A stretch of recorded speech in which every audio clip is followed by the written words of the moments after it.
मित्रांनो, तुम्हालाही तुमच्या घरातले आजारपण दूर करायचे असेल किंवा आजारपणापासून तुमच्या घराला, तुमच्या परिवाराला दूर ठेवायचे असेल, तर तुम्ही सुद्धा रोज ही सेवा करायला सुरू करा.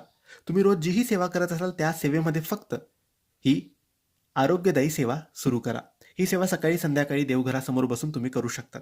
या सेवेत तुम्हाला फक्त 3 गोष्टी करायच्या आहेत.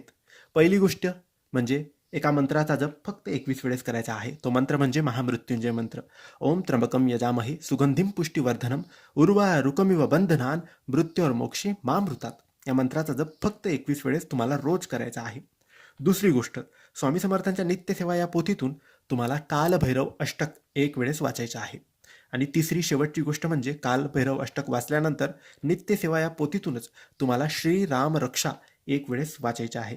हे 3 गोष्टी तुमचं रक्षण करतील, तुम्हाला स्वरक्षण प्रदान करतील आणि आजारपणापासून, रोग बाधेपासून किंवा कोणत्याही शत्रूपासून